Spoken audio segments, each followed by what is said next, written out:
350cc motorcycle segment भारतीय बाजार में काफ़ी तेज़ी से हाइप कर रहा है।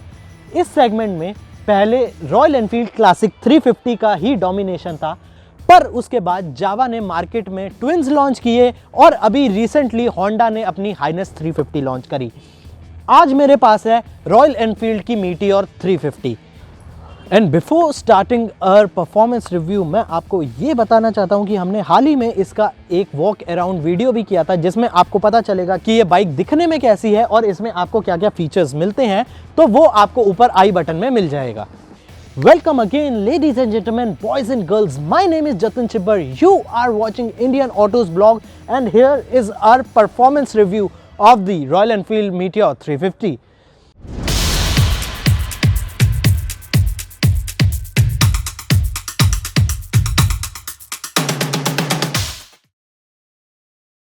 तो चलिए अब हम शुरू करते हैं अपना ये परफॉर्मेंस रिव्यू, पर उससे भी पहले मैं कुछ इस बाइक के मैकेनिकल स्पेक्स की बात करना चाहता हूँ। रॉयल एनफील्ड मीटियोर 350 को मिलता है एक ऑल न्यू 350cc का J सीरीज इंजन, जो कि प्रोड्यूस करता है 20.8 bhp of power and 27 Nm of peak torque. The engine comes pair to a 5-speed gearbox। Now coming to the performance, मैंने जब ये बाइक राइड करनी शुरू करी तो मुझे इसमें एक चीज़ नहीं मिली, जो कि आरी का एक अपना एलिमेंट है, वो है वाइब्रेशंस। इस बाइक में वाइब्रेशंस बहुत ही ज़्यादा कंट्रोल्ड वे में है। आप वाइब्रेशंस को नहीं फील करेंगे 50 to 60 kmph में, पर जैसे ही ये बाइक 70 kmph क्रॉस करती है, you can feel the vibrations coming from handle bars and foot pegs. अगर मैं यहीं पे क्लासिक 350 की बात करूं तो वो भी मैंने चलाई है और उसमें 40 kmph के बाद ही वाइब्रेशंस आपको फील होने लगती हैं। और इसमें वाइब्रेशंस कम होने का रीज़न है इसके इंजन के अंदर एक नई बैलेंसर शाफ्ट, जो अपना काम काफ़ी अच्छे से कर रही है इंजन के वाइब्रेशंस को कंट्रोल करने में। As compare to Royal Enfield Classic 350, इनके पावर फिगर्स में बहुत स्लाइड सा डिफरेंस है, पर ये उस मोटरसाइकिल से ज़्यादा पेपी और एजाइल फील होती है। हाईवे क्रूजिंग के लिए मोटरसाइकिल काफ़ी अच्छी है। आप 100 kmph पे इस बाइक को अच्छे से चला सकते हैं। मेरे ख्याल से आप 100 से 150 किलोमीटर आराम से इस पे एक बार में क्लॉक कर सकते हैं।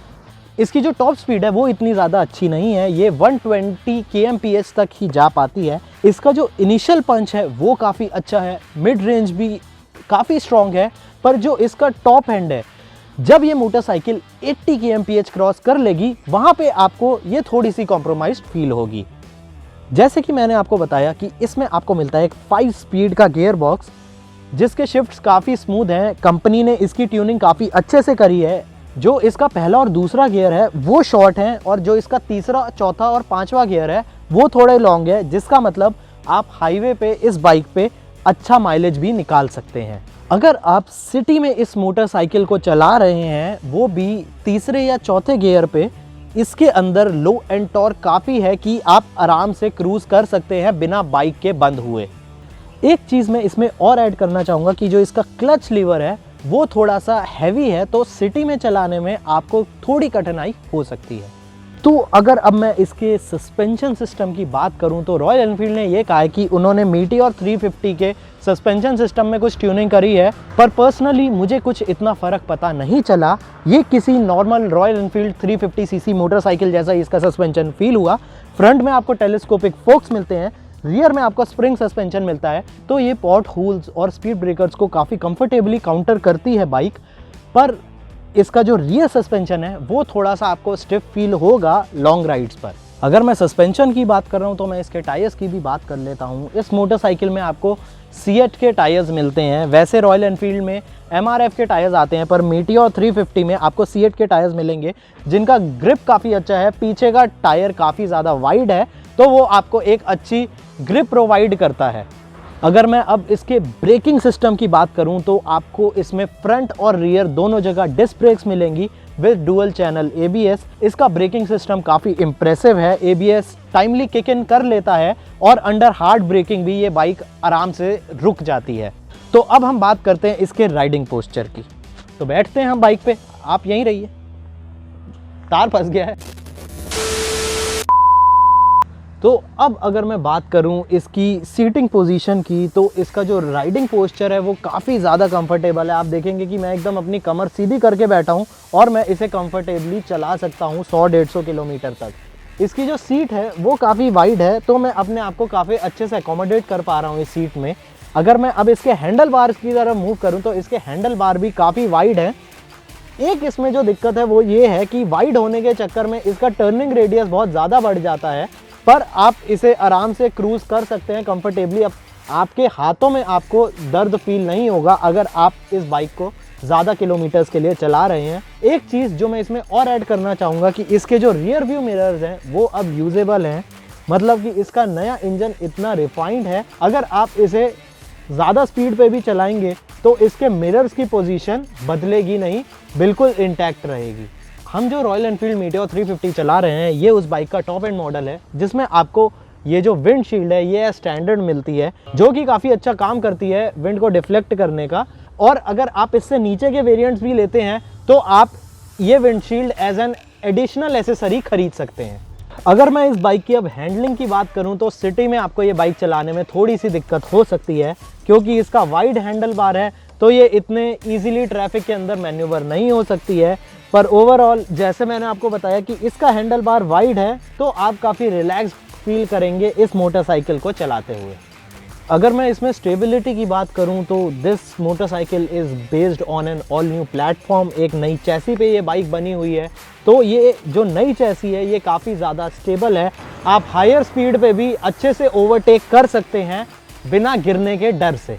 इस मोटरसाइकिल की हाई स्पीड स्टेबिलिटी काफ़ी अच्छी है। अगर आप हाईवे पे भी हाई स्पीड्स पे इस मोटरसाइकिल को चला रहे हैं तो ये बाइक वहाँ पे भी काफ़ी कॉन्फिडेंस इंस्पायरिंग होती है, और सिटी में भी इसकी स्टेबिलिटी काफ़ी मैनेजेबल है। ऐसा नहीं है कि आपको सिटी में ट्रैफिक में चलाते हुए बहुत ज़्यादा हैवी फील होगी। अगर मैं इसकी सीट हाइट की बात करूं तो वो काफ़ी ज़्यादा एक्सेसिबल है। एक एवरेज हाइट का बंदा भी इस मोटरसाइकिल को आराम से चला सकता है, इस पर बैठ सकता है, तो उस मामले में भी ये बाइक काफ़ी ज़्यादा अच्छी है।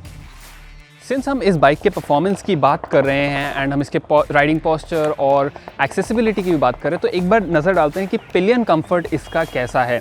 तो जब जतिन बाइक चला रहा था I was sitting behind him, और मैं ये कहूँगा कि इसका जो सीट कुशन है वो थोड़ा सा ज़्यादा हार्ड है। हल्का सा ये सॉफ्ट होता तो ज़्यादा बेटर होता, बट स्टिल आप अगर सिटी में एक पिलियन के साथ कम्यूट कर रहे हैं तो आप कर सकते हैं आराम से। इसमें जो बैकरेस्ट दिया है वो भी काफ़ी अच्छा है, इसकी हाइट काफ़ी डिसेंट है, तो मैं किसी भी पॉइंट पे स्लिप नहीं हुआ पीछे। इवन दो मैंने अगर कुछ नहीं भी पकड़ा था तो ये मुझे होल्ड करके रख रहा था एक ही प्लेस में।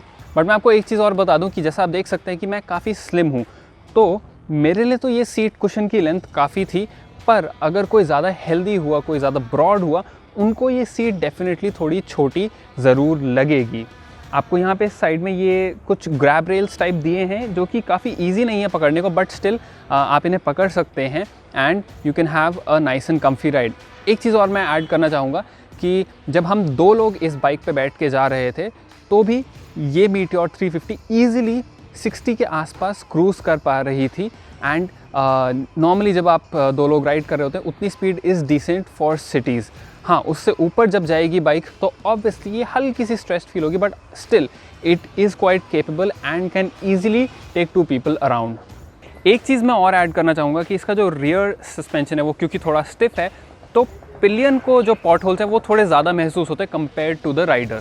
सो guys, coming to a verdict, Royal Enfield Meteor 350 Indian market में 3 अलग अलग वेरिएंट्स में बेची जाती है। जो इसका बेस वेरिएंट है उसका नाम है फायरबॉल और उसका प्राइस है 1.75 लाख एक्स शोरूम दिल्ली। इसका जो मिड स्पेक वेरिएंट है उसका नाम है स्टेलर और उसका प्राइस है 1.81 लाख एक्स शोरूम दिल्ली।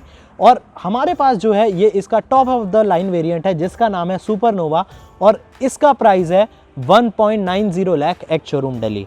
तो इस मोटरसाइकिल का प्राइस काफ़ी एग्रेसिव है as compare to the classic 350। बस 3 या 4 हज़ार रुपये का फ़र्क है, पर आपको 3-4 हज़ार ऊपर देने में मिलता है एक semi digital instrument console, new looks, a more refined engine and Bluetooth connectivity options.